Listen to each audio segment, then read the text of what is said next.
Michael king of collection ಆದ king of pop.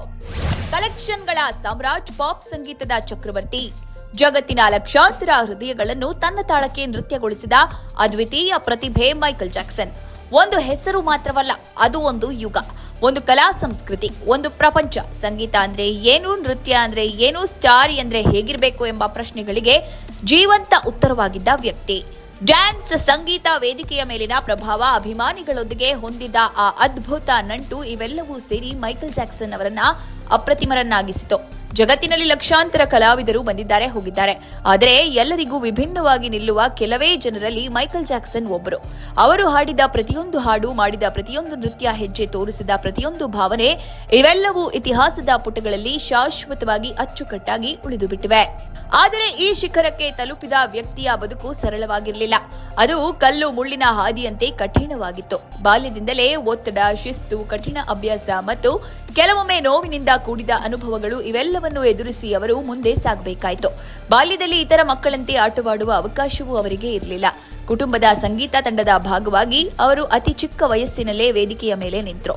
ಆ ಸಮಯದಿಂದಲೇ ಪ್ರಾರಂಭವಾದ ಹೋರಾಟ ನಂತರ ಜೀವನದ ಪ್ರತಿಯೊಂದು ಹಂತದಲ್ಲೂ ಮುಂದುವರಿಯುತ್ತಲೇ ಇತ್ತು.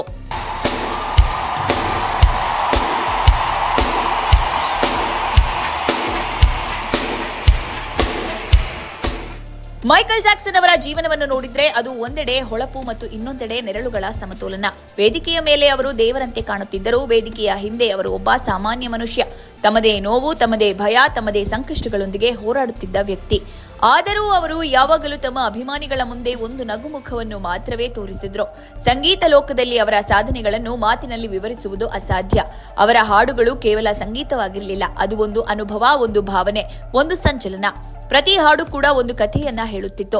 ಅವರ ಧ್ವನಿಯಲ್ಲಿ ಒಂದು ಮ್ಯಾಜಿಕ್ ಇತ್ತು, ಅವರ ನೃತ್ಯದಲ್ಲಿ ಒಂದು ಶಕ್ತಿ ಇತ್ತು, ಅವರ ಪ್ರಸ್ತುತಿಯಲ್ಲಿ ಒಂದು ಮಾಯೆ ಇತ್ತು. ವಿಶೇಷವಾಗಿ ಅವರು ಪರಿಚಯಿಸಿದ ಕೆಲವು ನೃತ್ಯ ಹೆಜ್ಜೆಗಳು ಇಂದಿಗೂ ಜಗತ್ತಿನಾದ್ಯಂತ ಪ್ರಸಿದ್ಧ.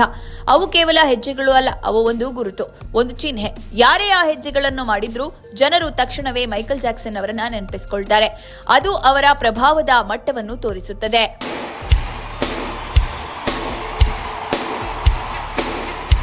ಅವರ ನಿಧನದ ನಂತರವೂ ಅವರ ಪ್ರಭಾವ ಕಡಿಮೆಯಾಗಲಿಲ್ಲ.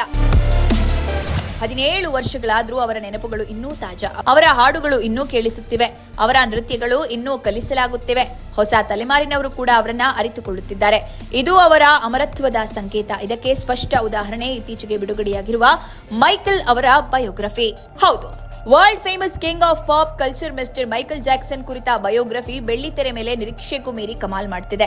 ಹಾಲಿವುಡ್ ಮಂದಿಯಿಂದ ತಯಾರಾದ ಈ ಸಿನಿಮಾ ರಿಲೀಸ್ ಆದ 10 ದಿನಗಳಲ್ಲಿ ಬರೋಬ್ಬರಿ 4,090 ಕೋಟಿ ದಾಖಲೆ ಕಲೆಕ್ಷನ್ ಮಾಡಿದೆ. ಆ ಮೂಲಕ ವಿಶ್ವ ಸಿನಿ ದುನಿಯಾದಲ್ಲಿ ಬಿಗ್ ಓಪನಿಂಗ್ ಪಡೆದ ಮೊದಲ ಸಿನಿಮಾ ಅನ್ನೋ ಹೆಗ್ಗಳಿಕೆಗೆ ಪಾತ್ರವಾಗಿದೆ. ಸದ್ಯ ಮೈಕೆಲ್ ವರ್ಲ್ಡ್ಸ್ ನಂಬರ್ 1 ಮೂವಿಯಾಗಿ ರಾರಾಜಿಸ್ತಾ ಇದೆ. ಹೆಸರೇ ಹೇಳುವಂತೆ king of pop Michael Jackson ಜೀವನಾಧಾರಿತ ಚಿತ್ರವಿದು. ಆಂಟೋಯಿನೆ ಪುಕ್ವಾ ನಿರ್ದೇಶನದ ಈ ಚಿತ್ರದಲ್ಲಿ ಮೈಕಲ್ ಜಾಕ್ಸನ್ ಆಗಿ ಅವರ ಅಣ್ಣ ಜರ್ಮೈನ್ ಜಾಕ್ಸನ್, ಪುತ್ರ ಜಾಫರ್ ಜಾಕ್ಸನ್ ಗಮನ ಸೆಳೆದಿದ್ದಾರೆ. ಕಳೆದ ಏಪ್ರಿಲ್ 24ರಂದು ವಿಶ್ವಾದ್ಯಂತ ರಿಲೀಸ್ ಆಗಿದ್ದ ಈ ಸಿನಿಮಾ ಬಾಕ್ಸ್ ಆಫೀಸ್ನಲ್ಲಿ ಮಿಂಚಿನ ಓಟ ಮುಂದುವರೆಸಿದೆ.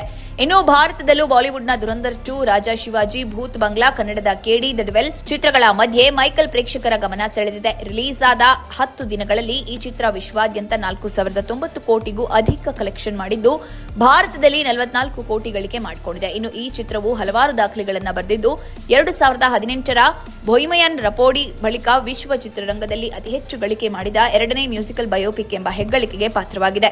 ಮೈಕಲ್ ಜಾಕ್ಸನ್ ಬಯೋಗ್ರಫಿ ಬಗ್ಗೆ ನಿಮ್ಮ ಅಭಿಪ್ರಾಯವನ್ನ ಕಾಮೆಂಟ್ ಮೂಲಕ ನಮಗೆ ತಿಳಿಯಲು ಮರೆಯಬೇಡಿ.